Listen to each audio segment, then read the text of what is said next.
Ted Bundy, considerado como uno de los peores asesinos en serie del mundo, fue ejecutado el 24 de enero de 1989 en la prisión estatal de Florida.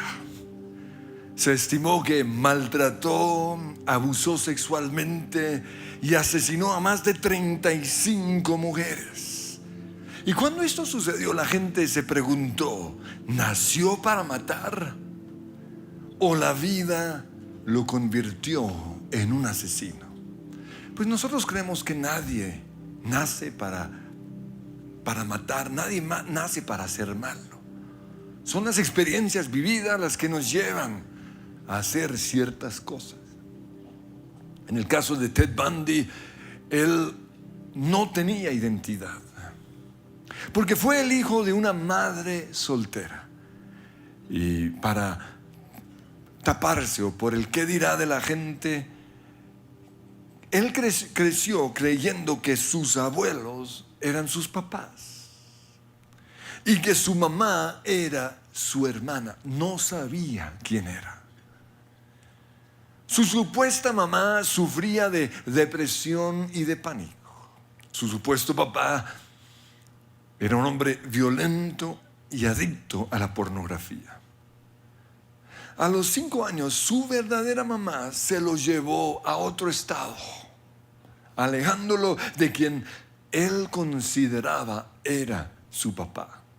Ella se casó, pero Ted nunca aceptó a su padrastro. Para él no era un hombre educado, era un hombre pobre, no lo admiraba. A los 19 años se enamoró de una niña de la universidad, bonita, popular y de buena familia. Tenía todo lo que él anhelaba. Pero ella vio la relación simplemente como algo pasajero mientras estaban en la universidad. Y por eso, después de un año, al ver que este tipo no tenía futuro, que era un inmaduro, no tenía visión, ella terminó la relación. Y fue ese rechazo y el daño causado por su mamá lo que le hizo creer que él tenía derecho de maltratar a las mujeres. Pero luego algo bien interesante sucedió el día antes de su ejecución. Él mandó llamar a el doctor Dobson de Enfoque en la Familia para que le hiciera una entrevista. Y en esta entrevista él dijo que lo que más lo influyó a cometer esos actos tan aberrantes fue la pornografía. Él había sido criado como un cristiano, asistía fielmente a la iglesia, pero un día en un basurero encontró una revista pornográfica y eso lo llevó a convertirse en un adicto. Con el tiempo, esas revistas que se consiguen en cualquier supermercado ya no le saciaban. Por eso se metió cada día más en pornografía más pesada, en donde habían orgías, actos sexuales explícitos de violencia. Y él dijo: cuando la pornografía ya no es suficiente, uno siente la necesidad de saciar en una persona lo que el cuerpo está pidiendo. Y es en ese momento cuando las niñas, las mujeres, las novias o las prostitutas se convierten en simples objetos para saciar en ellas las ansias y realizar los actos aberrantes que se ha visto en la pornografía.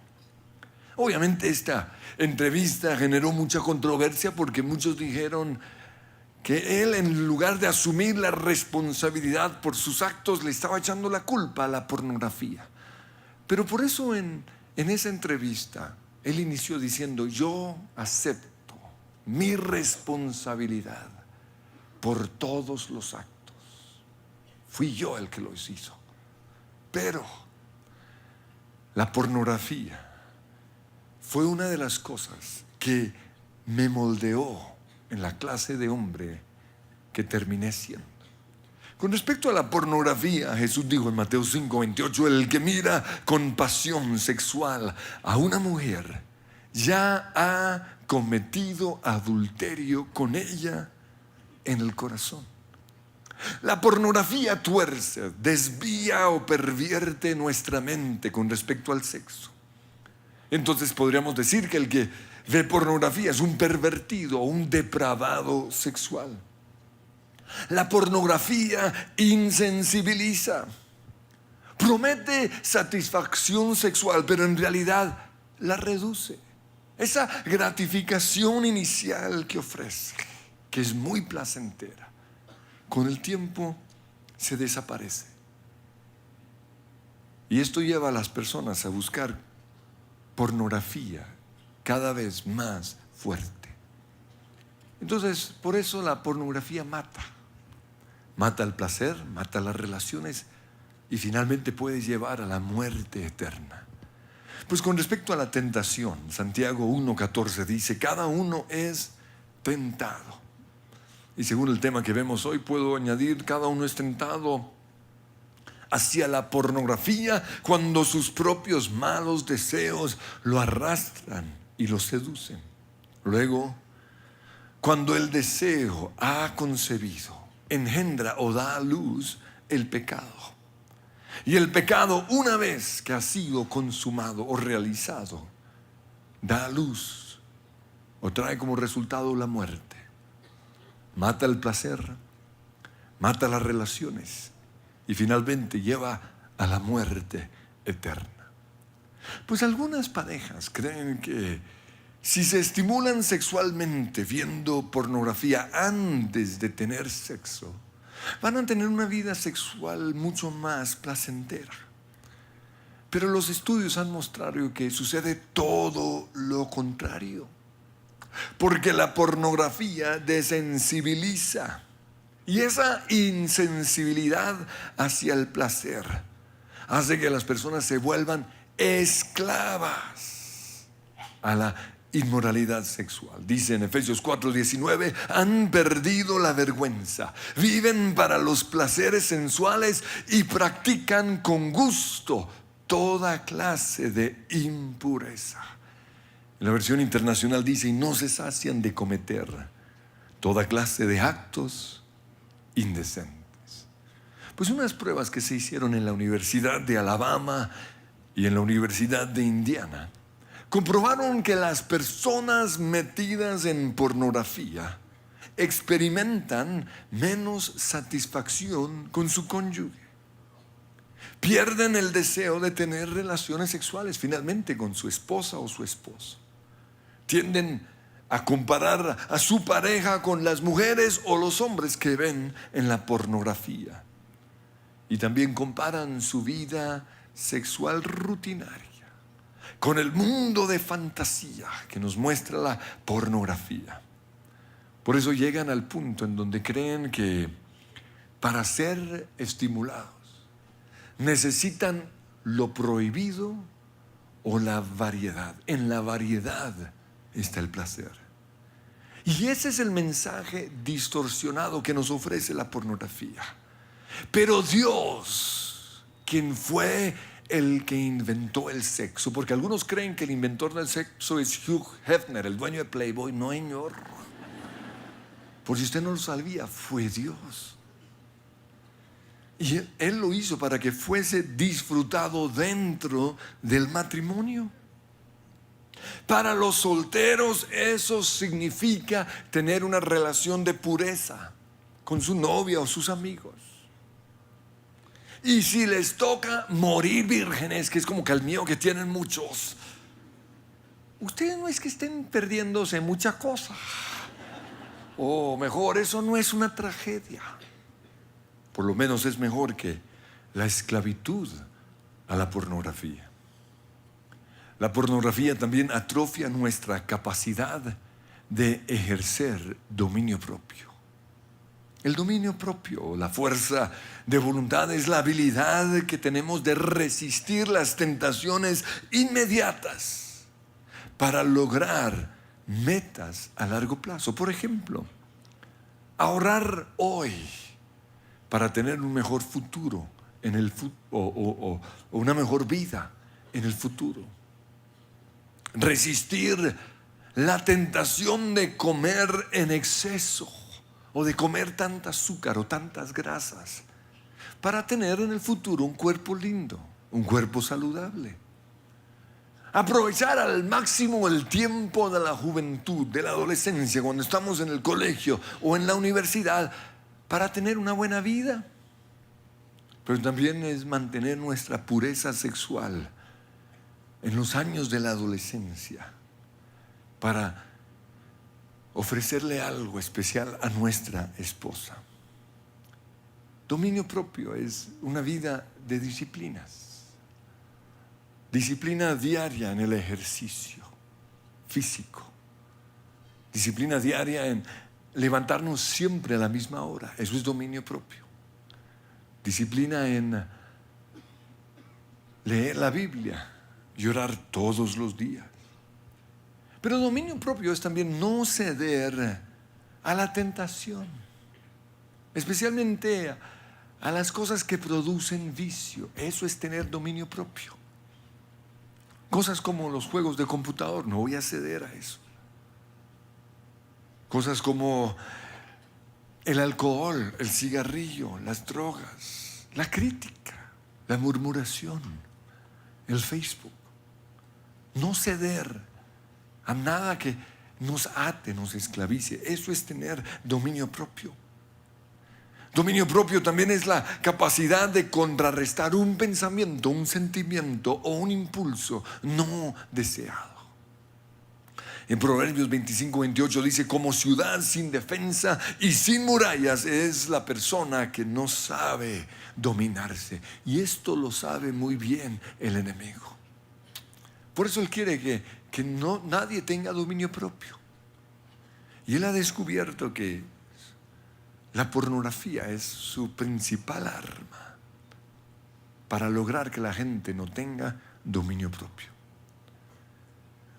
La pornografía también esclaviza. Es un vicio, es una atadura, es una adicción de las peores que hay.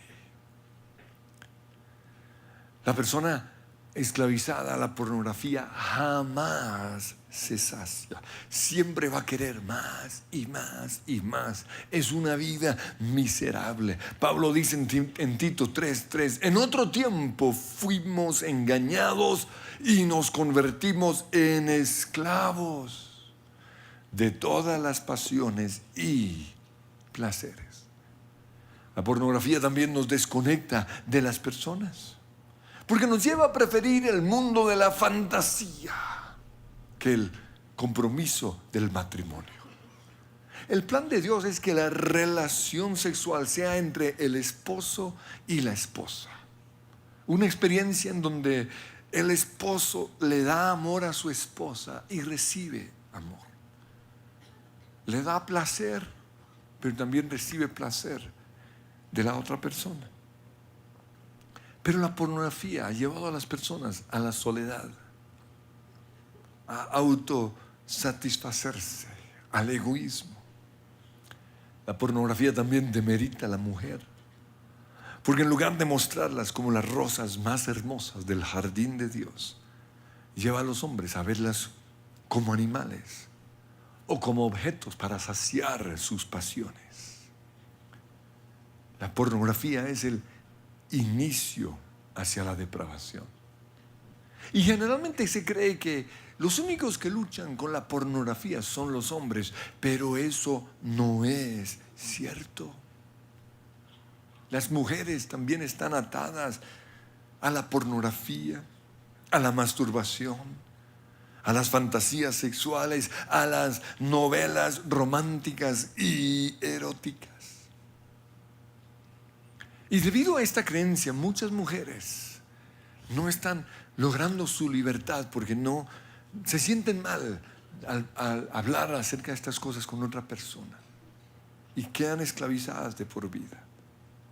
Pero si este es el caso de algunas mujeres acá, quiero que sepan que Dios las ama y nosotros también.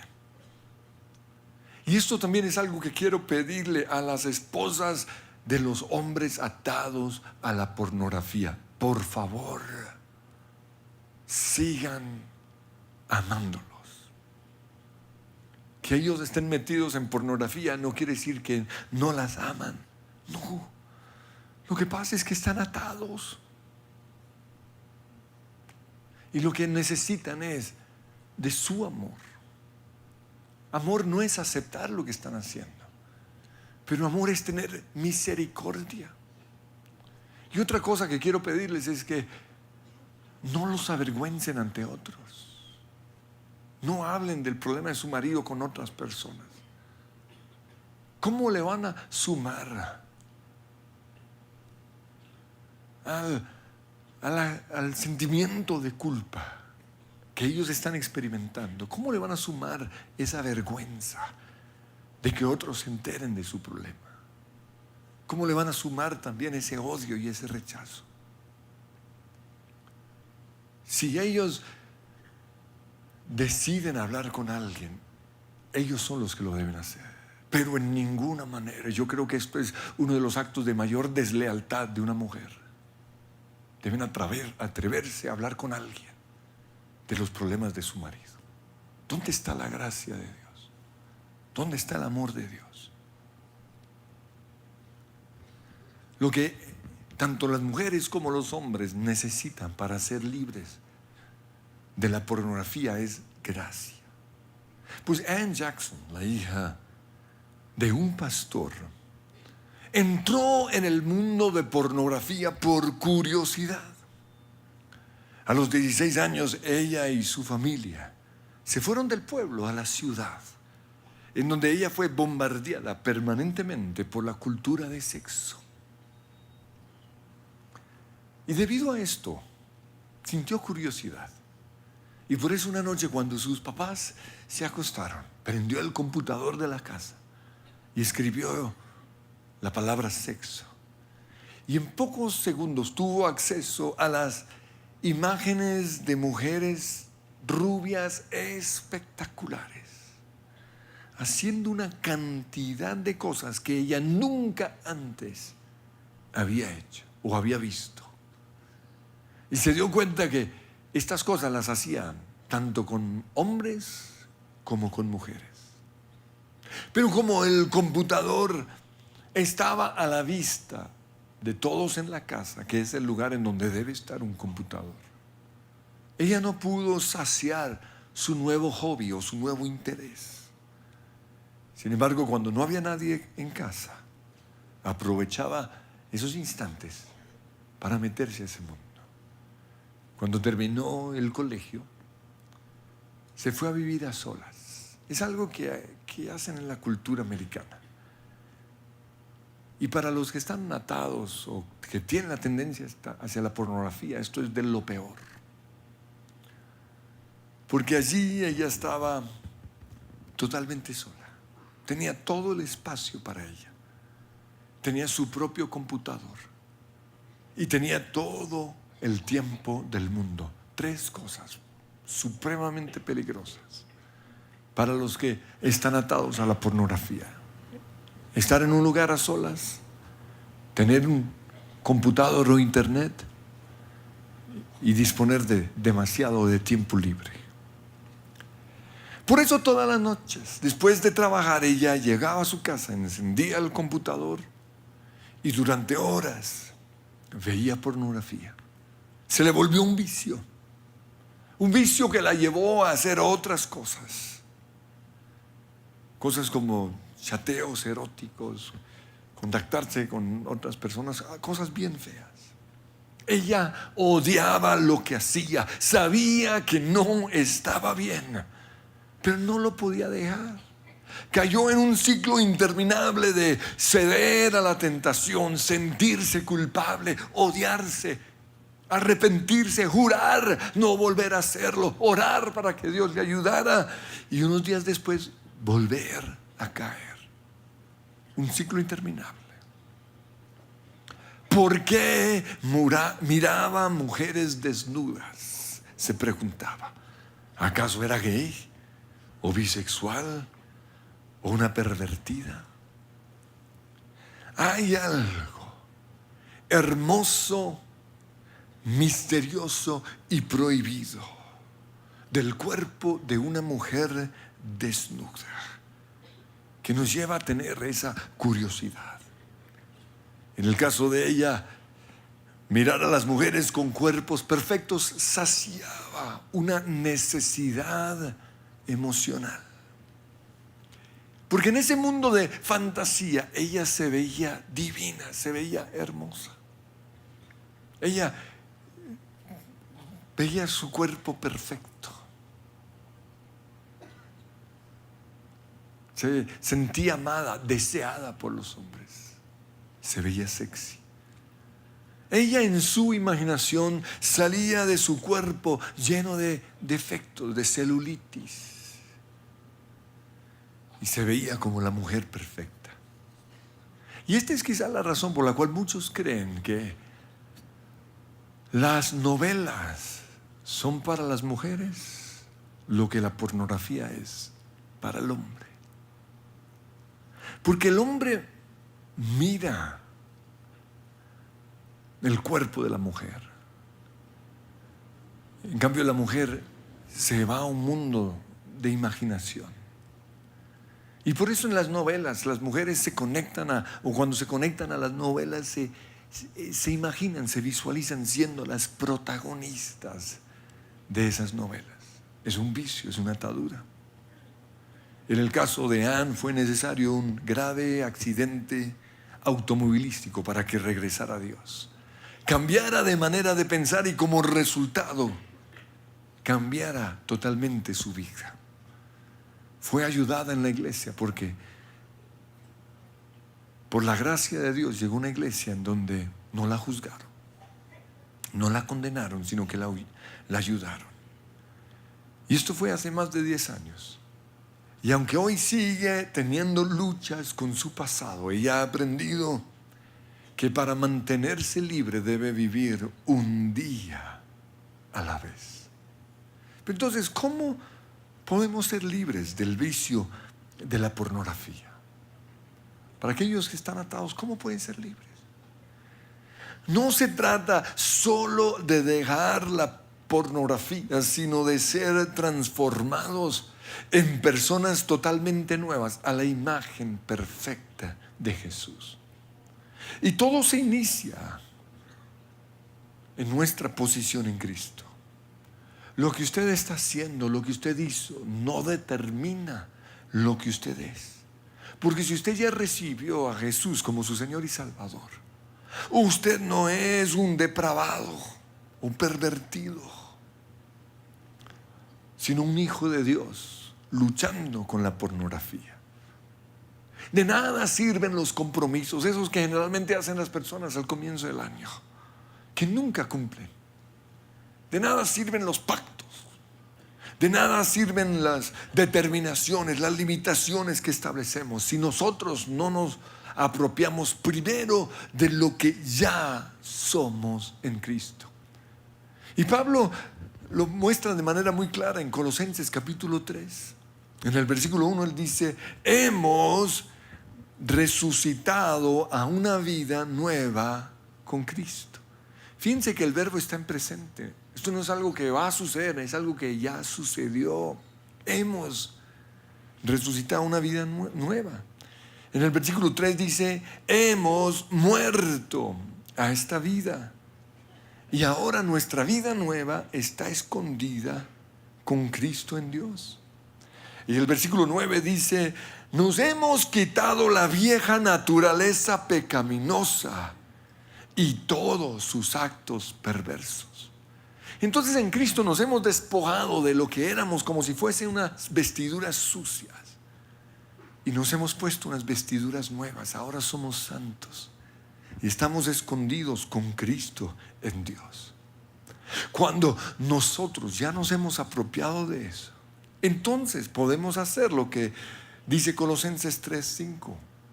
Allí dice: hagan morir las cosas pecaminosas y terrenales que acechan dentro de ustedes. Mi posición en Cristo es lo que Dios hizo por mí. Y eso es lo primero. Ahora yo tengo que hacer morir esas cosas que acechan dentro de mí. Luego dice, no tengan nada que ver con la inmoralidad sexual, la impureza, las bajas pasiones y los malos deseos. Pero si la Biblia dice esto, yo pregunto, ¿y usted por qué está oyendo esa clase de música? Música en donde se glorifica la inmoralidad sexual. Aquí dice claramente, no tenga nada que ver con eso. ¿Usted por qué está viendo las películas que está viendo? Precisamente por esto yo prefiero ver películas en mi casa, porque ahí tenemos el control remoto y podemos adelantar cuando sale algo que glorifica las bajas pasiones. Ahora algunos dirán, no, pero lo que pasa es que yo voy al cine. Pues salga. Cuando eso suceda, cuando vienen estas imágenes, párese y lárguese. Y muchos dirán, no, pero es que me da pena. Pues aquí hay muchos que se paran mientras yo predico y no les da pena. ¿O no? Haga lo mismo. ¿Por qué? Porque aquí dice, no tengan nada que ver con la inmoralidad sexual. Pero lo siguiente es dejar de vivir en el mundo de la fantasía y empezar a vivir en el mundo real. La tendencia del ser humano es que cuando las cosas se ponen duras o difíciles, queremos huir. Me voy del país, me voy de vacaciones. Cuando estamos peleando con nuestra esposa, cuando no, tenemos tantos compromisos financieros, cuando hay estrés, nuestra tendencia es querer huir. Y eso es lo que ofrece la pornografía. Es un mundo ideal en donde todo es perfecto. Necesito cerrar los ojos y de repente usted se encuentra en una isla espectacular. Arena, playa, viejas, perfectas. Y su cuerpo está divino. Pero esa no es la realidad. La realidad es que usted tiene responsabilidades. Usted es el papá de unos niños que lo necesitan. Su merced está casada. Tiene responsabilidades. Se le está quemando el plátano allá abajo en la cocina, mija. Hay deudas. Hay cosas que tenemos que pagar. Tenemos que vivir en el mundo real. Lo siguiente es conocer nuestras debilidades. ¿Qué situaciones nos pueden llevar a la pornografía, a la masturbación y a la fantasía? Tenemos que conocernos. Uno puede ser la necesidad de llenar ese vacío emocional. Y ya como Rimatos nos dijo en la entrevista, las mujeres parecen ser un barril sin fondo. Nada ni nadie las sacia. Y entonces por eso quizás algunas se van a ese mundo, tratando de saciar esa necesidad. Pero entonces cuando están sintiéndose, o cuando están sintiendo la necesidad de ser amadas y su marido no lo está haciendo, cuidado. Ese es un momento de mucha vulnerabilidad. Cuando estamos peleando con nuestra esposa, con nuestra pareja, ahí pensamos, ya para qué, me merezco esto, ahora sí me voy a desquitar de ella. El deseo de vengarnos, la soledad, el estrés, sentirnos vacíos, atemorizados. Una película, una imagen o un recuerdo. Las películas son muy poderosas. Recuerdo un día que estábamos viendo una película con mi familia y de repente salió se sirvieron un sándwich de queso tan delicioso. O sea, yo lo veía, me dio unas ganas, yo dije, rico. Y en ese momento mi hijo dijo, papá, yo quiero sándwich de queso. ¿Por qué? Porque lo vimos. Digamos, ahorita mismo tengo unas ganas de un sándwich de queso. Entonces, si algo tan bobo como eso se nos antoja viendo películas, mucho más las imágenes que de manera permanente y continua se nos están dando en las películas. Puede ser el noticiero. Algo quedó en su mente y usted ni siquiera se dio cuenta. Y usted se está quedando ahí esperando que a ver si en el próximo programa hay algo más para alimentar esto. Hasta que llegan las horas peligrosas de la noche, en donde usted ya cae. Lo siguiente es deshacernos de todo lo que nos pueda hacer caer. En las películas vemos que aquellos que quieren ser libres del alcohol, tienen que sacar totalmente de sus casas toda botella. Por eso cuando llegan esos momentos de ansias, usted ve que el tipo se mete al garaje debajo del carro buscando alguna botella, algo, para saciar su ansiedad. Y entonces, precisamente para que ellos sean libres, se les enseña que deben sacarlo todo. Lo mismo con respecto a la pornografía. Cualquier cosa que nos pueda hacer caer. Por ejemplo, el internet, el computador, el televisor. Yo pregunto, ¿qué hace una persona luchando con pornografía y teniendo internet en su casa? Es absurdo. O peor todavía, le pregunto a los papás, ¿cómo es posible que su hijo de 14, 15 años, que es la época cuando las hormonas están aquí arriba, ¿recuerdan ese tiempo? O sea, ¿cómo le van a meter el televisor en el cuarto? O el computador, o el iPad. No sean brutos. Es absurdo. Y peor todavía, y es una costumbre colombiana que yo no entiendo, ¿cómo es posible que duerman con las puertas cerradas? Yo no sé de dónde viene esa idea. Seguro le tiene miedo al coco. Pero le puedo asegurar que usted cierra la puerta, no solo se le mete el coco, sino un demonio de pecado impresionante. En mi casa siempre las puertas estuvieron abiertas.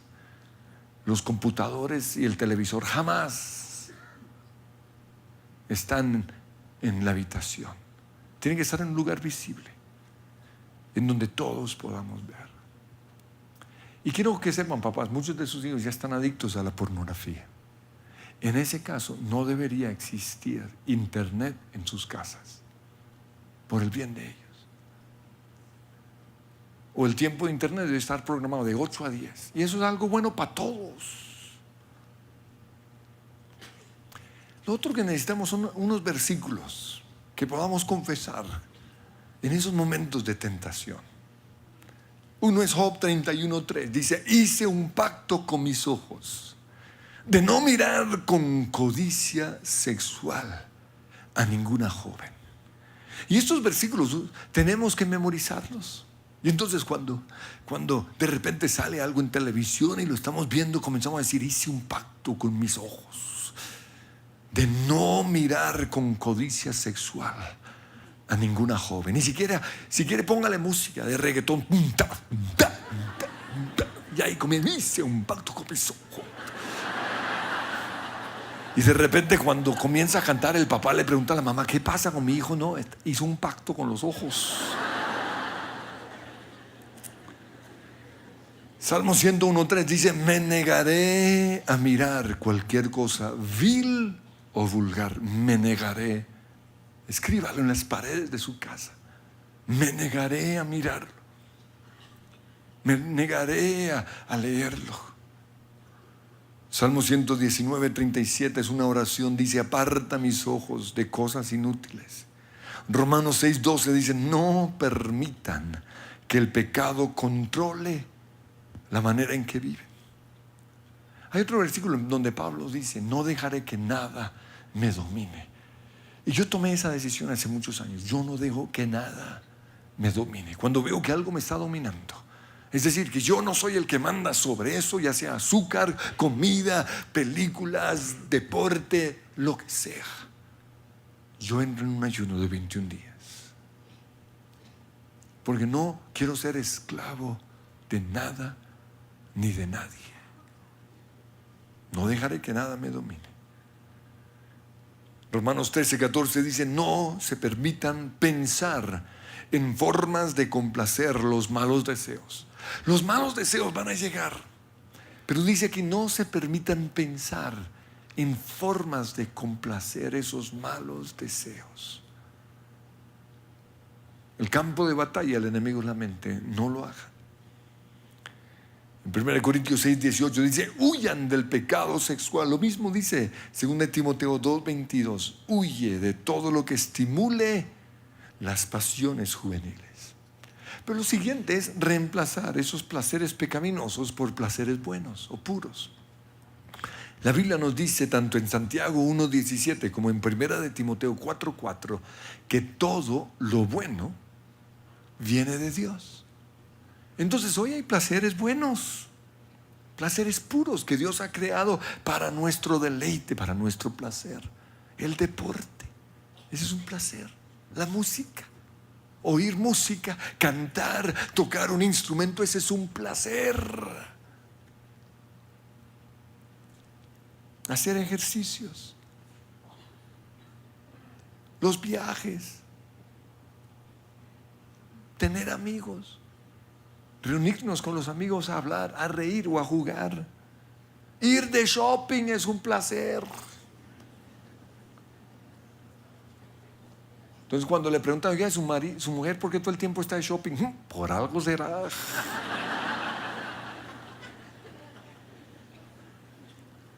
Montar bicicleta, montar moto, tomar café. Hay muchos placeres buenos. Finalmente, necesitamos tener a alguien a quien le podamos rendir cuentas. Y ese es uno de los propósitos de los grupos de conexión.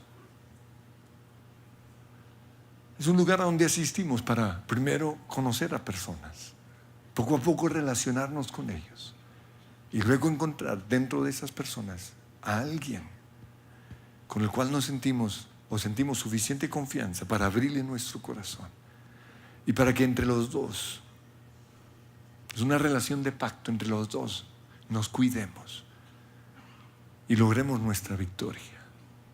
La Biblia dice en Santiago: confiésense los pecados unos a otros para que sean sanados.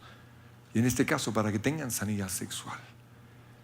Porque así Él tiene derecho de meterse en mi vida. Tiene derecho de decirme: ¿qué te está pasando? Apaga el televisor. Y precisamente pensando en esto, quiero concluir hablándole a la iglesia. ¿Están ustedes preparados para oír lo que algunos les van a contar? ¿Están preparados para no juzgarlos? Y también están preparados para no contarle a nadie. Porque algunos creen que eso hay que contarle al esposo. No, a nadie. Es un secreto de confesión. Esa persona está confiando en usted. Eso es ser escudero, eso es ser amigo.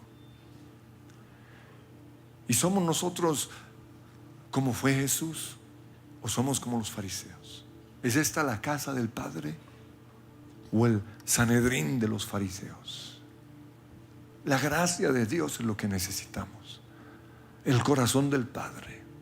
En una ocasión a Jesús le trajeron los fariseos una prostituta y se lo tiraron a los pies. Y le dijeron: la Biblia dice que el que es capturado en el adulterio debe ser apedreado. Estos fariseos esperaban que Jesús tomara el lado de los acusadores y le tiraran piedra a esta mujer. Pero Jesús en ningún momento toma el lado de los acusadores, porque la Biblia dice que el acusador de los hermanos es el diablo. Jesús es el intercesor. Entonces, ¿qué hace Jesús? Se inclina donde está esa mujer. Y yo creo que cuando Él se inclina, ella siente todo el amor de Dios. Ella se siente guardada y protegida a pesar de su pecado. Y entonces él levanta su mirada donde están los fariseos y les dice: el que esté sin pecado, que tire la primera piedra.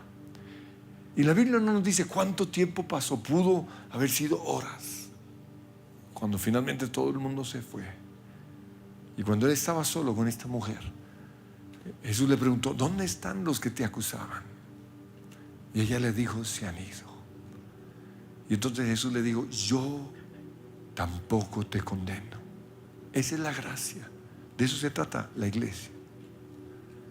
Pero no termina ahí, no termina con gracia. Luego le dice: ve y no peques más. En otras palabras, saca de tu casa todo aquello que te está llevando a pecar. Apártate de las personas o de las cosas que estás haciendo que te llevan a pecar. Por eso quiero que nos pongamos de pie y vamos todos a orar. Si usted está con su esposa a un lado, mire al otro lado para que no se entere la doña. Y Señor, aquí estamos en la casa del Padre. Estamos, Señor, en este lugar de gracia y de misericordia, para abrirte nuestro corazón y decirte la verdad. Verdad que tú ya sabes, pero tu palabra dice que si confesamos nuestros pecados, nuestras luchas, nuestras tendencias, aquí estoy, Señor, para decirte que llevo años con esta lucha, que me siento mal, que me da vergüenza, que tengo miedo. Pero hoy te pido, Dios, que pueda encontrar la libertad en ti. Que tú me muestres cuál fue la causa, porque yo sé que no nací así. Quizás, Señor, no tengo identidad, no sé quién soy. No tuve papá, me dejaron tirado, abandonado en la casa de mis tíos o de mis abuelos. Por eso hoy necesito que tú seas mi papá.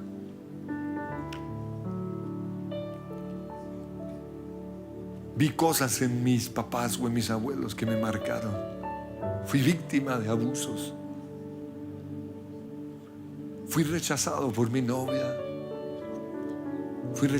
Me sentí rechazado por mi mamá. Y por eso, Señor, he descargado toda mi rabia en otras personas. O por eso quizás me fui a este mundo. El mundo de la pornografía, el mundo de la fantasía. El mundo, Señor, en donde encuentro lo que tanto busco. Porque en ese mundo, Señor, yo tengo las mujeres más hermosas. Yo soy el centro de la atención. Yo experimento placer. En ese mundo, Señor, no tengo este cuerpo tan feo.